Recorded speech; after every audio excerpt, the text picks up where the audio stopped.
Buenos días, amigas y amigos. En este video hablaremos de la piedra angular, cómo se autonombra Jesús, y este asunto se desarrolla con los pensamientos de los escribas y fariseos que quieren deshacerse de Jesús, pero todavía no lo logran. Veamos y escuchemos pues este relato.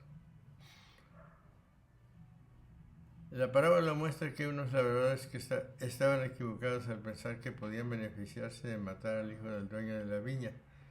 La parábola implica que los labradores estaban en guerra contra Dios. El hijo amado de la parábola representa a Jesús.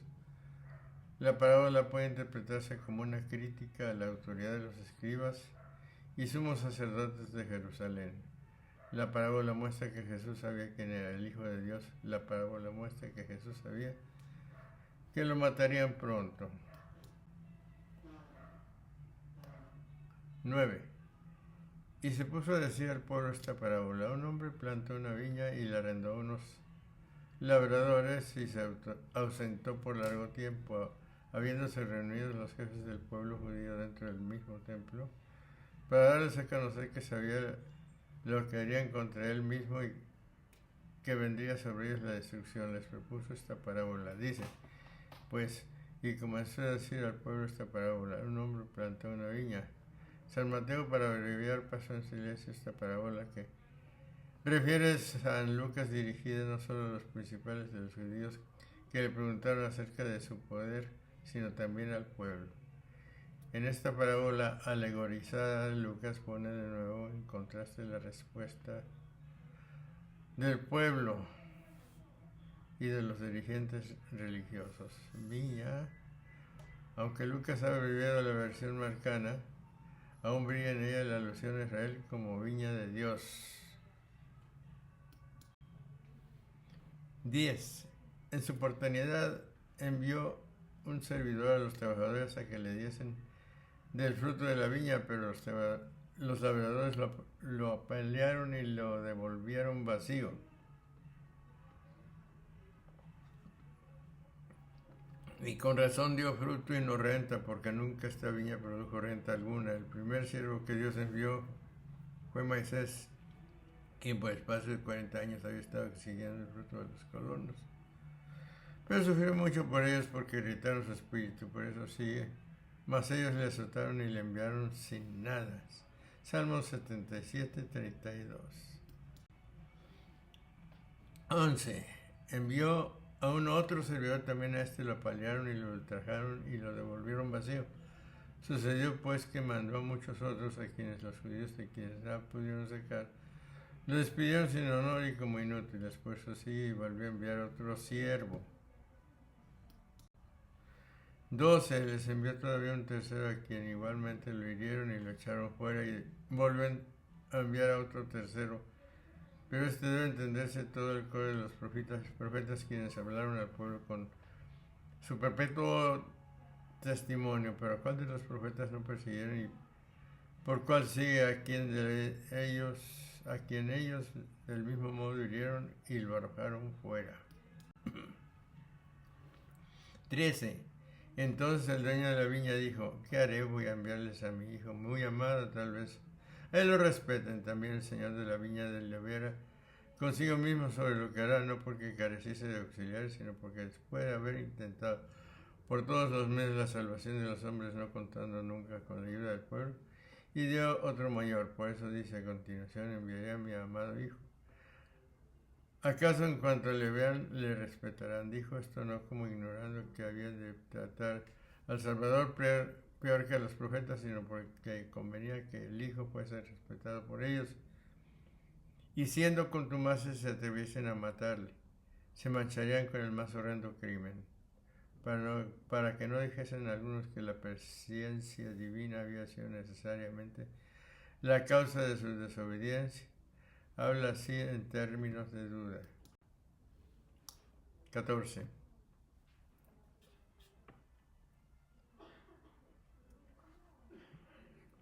Pero cuando lo vieron, los labradores deliberaron unos con otros, diciendo: este es el heredero, matémoslo para que la herencia sea nuestra.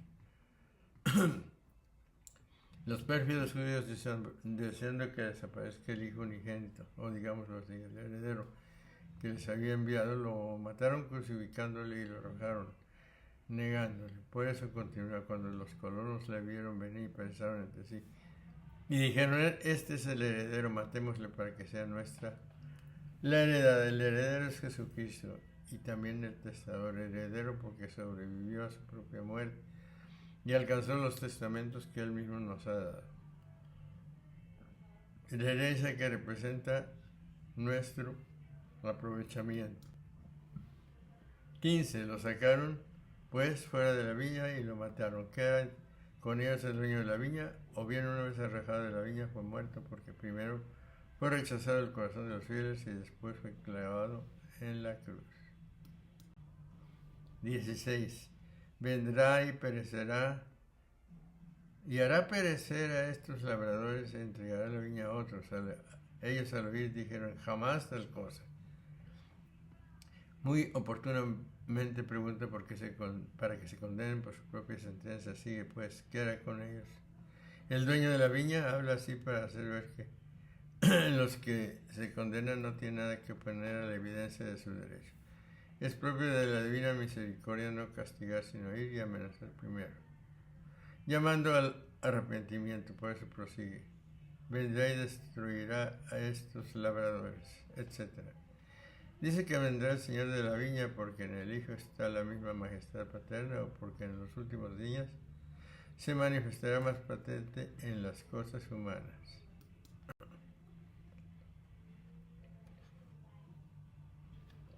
17. Pero él, fija la mirada sobre ellos, dijo, ¿qué es aquello que está escrito? La piedra que desecharon los que edificaban, esa resultó cabeza de esquina. Pero él, mirándolos, dijo, ¿qué es esto que está escrito? La piedra que desecharon los que edificaban vino a ser la piedra angular, como diciendo, ¿cómo puede cumplirse esta profecía sino porque Cristo, reprobado y muerto por vosotros, debe ser predicado a los gentiles que han de creer en él, para poder levantarse sobre piedra angular un templo formado por uno y otro pueblo? San Eusebio. Jesucristo también se llama piedra desprendida sin emplear mano alguna, según la visión de Daniel 1. Por su cuerpo terrestre y por haber nacido de una virgen también era piedra, no de plata ni de oro, porque no era un rey glorioso, sino un hombre humilde y despreciado, por lo cual le habían rechazado los que edificaban. Esta palabra citada del Salmo 117, 22, quiere decir que Cristo, desechado por su pueblo, se convertirá para él en piedra de tropiezo, según lo había anunciado Simeón. Nótese que no se dice piedra fundamental, que es cosa muy diferente. 18. Todo el que cayere sobre esta piedra quedará hecho pedazos, y aquel sobre quien ella cayere lo hará polvo. Hace mención de dos condenaciones o perdiciones de los judíos. Una por su alma, porque se escandalizaron en Jesucristo. A esto se refiere cuando dice, todo aquel que cayere sobre aquella piedra quebrantado será, y otra de cautividad y exterminio por la piedra que manifestaron. Piedra que menospreciaron, y así lo dice añadiendo, sobre quien caiga esta piedra le hará pedazos, o le lanzará al viento. Y así fueron dispersados los judíos de Judea por todo el mundo, como las pajas de la era. Observes el orden de esto, porque primero el gran crimen que cometieron, después la justa venganza del Señor. 19. Entonces los escribas y los sumos sacerdotes trataban de echarle mano en aquella misma hora, pero tuvieron miedo del pueblo, porque habían comprendido bien que para ellos había dicho esta parábola.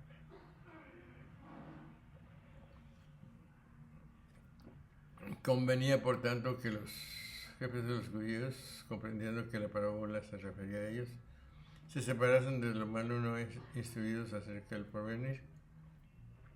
Pero no teniendo en cuenta esto, buscan la ocasión de seguir obrando mal. Por eso se dice, y los príncipes de los sacerdotes querían echarle mano, etc. No respetaron tampoco lo mandado en la ley, que dice, no mates al inocente ni al justo, Éxodo 23:7. Pero el temor del pueblo detuvo su nefasto propósito. Sigue pues, mas temieron al pueblo, prefieren el temor humano al respeto divino. ¿Cuál fue la causa de este propósito? Me manifiesta cuando añade, porque entendieron que contra ellos había dicho esta parábola. 20. Mas no lo perdieron de vista y enviaron a unos espías que simulasen ser justos, a fin de sorprenderlo en sus palabras y así poder entregarlo a la potestad y a la jurisdicción del gobernador, y así buscando la ocasión de matarlo. Enseñaban que era verdad lo que había dicho en la parábola, porque él era el heredero cuya muerte injusta decía que había de ser vengada y que aquellos colonos malvados eran los que buscaban ocasión para matar al Hijo de Dios. Lo mismo sucede para todos los días en la iglesia, cuando alguno que de hermano solo tiene el nombre o se avergüenza o teme atacar la unidad de la fe eclesial y de la paz que no ama por miedo a la multitud de los buenos. Y como los príncipes deseaban prender al Señor no pudiendo hacerlo por sí mismos, se proponían conseguirlo por medio de sus allegados. Por eso sigue, y acechándole enviaron espías, etc. En esta parábola alegorizada, Lucas pone de nuevo en contraste las respuestas del pueblo y de los dirigentes religiosos a Jesús.